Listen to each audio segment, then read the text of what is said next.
안녕하세요. 나노젠 코로나 백신의 임상시험이 끝나면 어디에서 생산할까요? HLB 파워 주주님들 입장에서는 엘파의 새로운 주인 TS바이오가 GMP 시설이 있으니까 엘파에서 생산하면 좋겠고요. HLB 제약 주주님들 입장에서는 LG도 GMP 시설이 있으니까 LG에서 생산하면 좋겠죠. 또는 HLB 관계사 어디서든 백신을 생산하기만 하면 LB 주주님들은 어차피 LB가 그룹 대장주니까 좋을 겁니다. 이번 시간에는 나노젠의 코로나 백신을 HLB 그룹에서 생산할 가능성에 대해서 알아보겠습니다. 아직은 정해진 건 아무것도 없기 때문에 뉴스 기사들을 통해 가능성을 가늠해 봐야 할 것입니다. 정해져 있는 거 딱 하나 있죠. 넥사가 나노젠의 지분을 가지고 있다는 사실이죠. 나노젠이 잘 되면 지분을 가지고 있는 넥사는 직접적인 수혜를 받죠. 왜냐하면 지분을 가지고 있기 때문입니다. 먼저 7월 29일 기사를 보겠습니다. 베트남의 국가 주석이 나노젠을 방문했는데요. 기사에서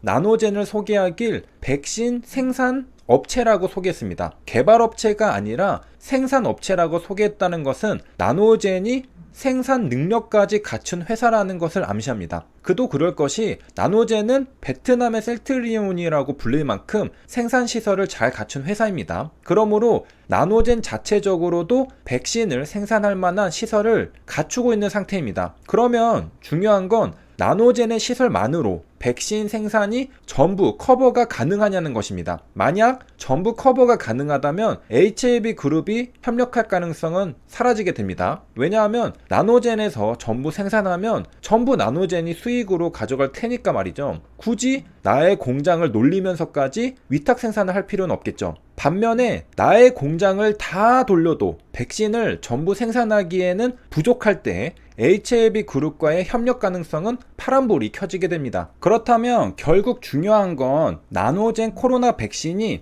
개발이 완료되었을 때 백신 시장이 얼마나 남았는지가 되겠습니다. 아직도 백신을 맞을 사람들이 많이 남아있다면 굉장히 좋겠죠. 그러면 그 전에 언제쯤 백신이 나올지도 알아야 합니다.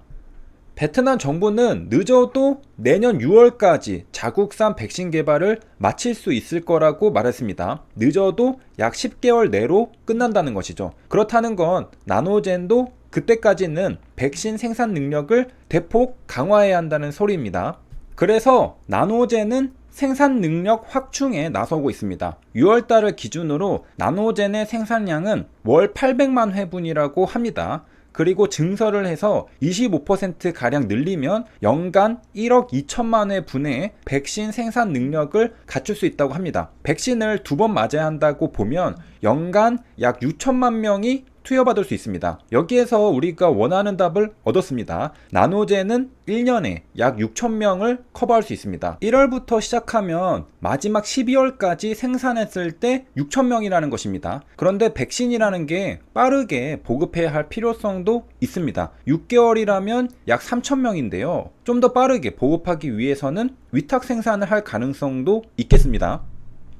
그렇다고 공장을 엄청 더 짓진 않겠죠. 왜냐하면 백신 접종이 끝나면 필요 없어지는 공장이니까요. 그래서 나노젠도 25%가량 생산 능력을 높인 것으로 보입니다. 너무 과하지도 않게 늘렸죠. 그리고 필요하다면 공장을 더 짓기보다는 공장이 있는 다른 기업들에게 위탁 생산을 맡길 수 있다는 것이죠. 물론 그 기업들이 코로나 백신을 생산할 수 있는 생산 시설을 갖추고 있어야 하겠습니다. 여기까지 우리는 나노젠의 백신 생산 능력을 알아봤습니다. 증설까지 하면 연간 약 1억 2천만 회분의 백신을 만들 수 있습니다. 2번 접종하기 때문에 사람의 수로 보면 약 6천 명에 해당합니다. 이제 다음은 나노젠의 백신이 출시가 되었을 때 남아있는 시장은 과연 얼마인가죠? 전 세계 백신 접종 현황을 보겠습니다. 사람들이 얼마나 백신을 접종했는지 살펴보면 앞으로 얼마나 남았는지 알 수 있습니다. 만약에 나노젠의 백신이 나오기 전에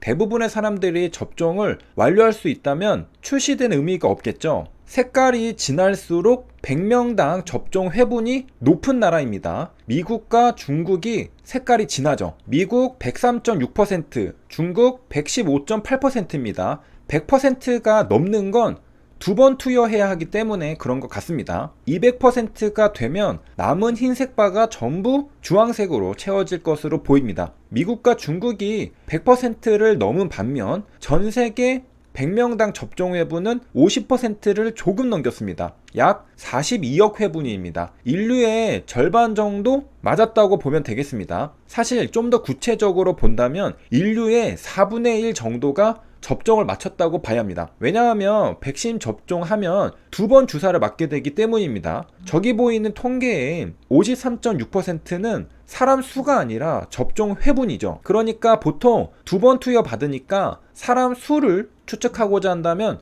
나누기 2를 해주면 되겠죠. 그래서 전 세계의 25% 정도의 사람이 백신 접종을 마쳤다고 생각할 수 있습니다. 그러면 현재 기준으로 75%의 사람들이 남아있는 상황입니다. 75%의 사람들이 남았다면 생각보다 많이 남았죠. 그리고 한편으로는 아직도 백신이 부족한 상황이라는 겁니다. 그리고 지도를 보면 대부분 선진국 국민들이 백신 접종을 많이 완료한 걸 알 수 있습니다. 미국, 유럽, 중국, 일본이 백신 접종을 많이 했습니다. 아직 한국은 색깔이 갈색은 아니네요. 그 바로 전 단계입니다. 그 위에 북한은 알 수가 없어서 회색입니다. 그리고 색깔이 연한 살색인 국가들은 남은 국가들입니다. 이들 국가들은 선진국에서 다소 벗어난 국가들입니다. 그런 국가들은 백신이 원활히 공급되지 않을 것입니다. 그런 상황에서 나노젠의 백신은 훌륭한 대체 백신이 될 가능성이 큽니다. 화이자, 모더나, 아스트라제네카도 선진국에서는 백신이 모자른 상황인데 다른 국가들에게까지 보급되기는 현재도 힘들겠죠. 그런 상황에서 나노젠의 백신은 충분히 시장이 존재한다고 보겠습니다. 선진국들도 백신이 부족한 상황에서 그 다음 국가들에게 한 줄기 희망이 될 수 있는 나노젠의 코로나 백신이죠. 아직 75%가 남았습니다. 나노젠이 백신 개발이 끝나고 시판이 될 때까지 시장은 충분히 존재할 가능성이 있습니다. 참고로 한국의 완료 접종률을 보면요, 약 30% 수준입니다. 국민 10명 중 3명은 백신 접종이 끝났고 아직 7명 정도 남은 상황입니다. 그리고 역시 가장 많이 맞은 백신은 아스트라제네카입니다. 그 다음 화이자고요. 세 줄 요약입니다. 전 세계 100명당 접종 회분은 53.6%입니다. 사람 수로는 약 25%가 백신 접종을 완료했고요. 75%가 남았습니다. 나노젠 백신 생산 능력은 연간 약 1억 2천만 회분입니다. 사람 수로는 연간 약 6천 명입니다. 베트남 정부는 늦어도 내년 6월까지 백신 개발을 마칠 수 있다고 밝혔습니다. 이렇게 해서 이번 시간에는 백신 접종 현황과 나노젠의 백신 생산 능력에 대해서 알아봤습니다. 여기까지 시청해주셔서 감사합니다.